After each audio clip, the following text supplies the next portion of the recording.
Maybe I've always felt a little bit guilty that I didn't know this stuff and that I was letting myself down and letting the country down, that I didn't know my own history. I suppose there was a little bit to that to it, but I think it was just something that, what do you call it, the wairua or something just floated by and I latched onto it and away I went.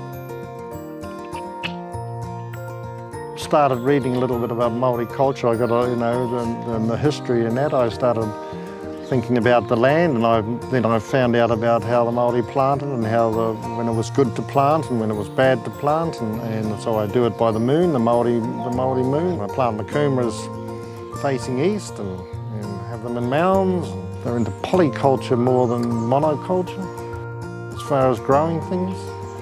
So I think if people did more how the Maori looked after the land, they would realise that just because it's not being used, that it's not doing something. It's like theory on car mechanics. The theory you might know how to fix it, but if you go to take the bonnet off and then you're lost. That's the way it is. And some mechanics who fiddle around in the backyard of their house know more about bloody motors than guys that have got degrees from Oxford. So I think Maori culture's like that. You've got to get out of your comfort zone, and especially being a pakeha, you've got to get out of your comfort zone and go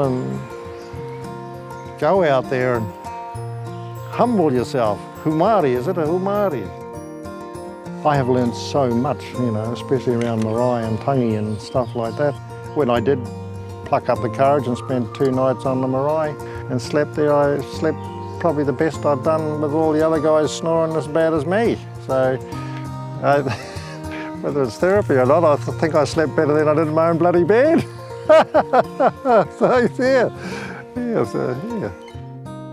I feel comfortable that I know the procedure. And if I don't know the procedure, that there's always some old gentleman there or somebody that'll help me. Huri noa, tēnā Koutou, tēnā Koutou, tēnā Koutou katoa. So, yeah, I'm pretty proud that I can do that. That is. So, Pretty proud.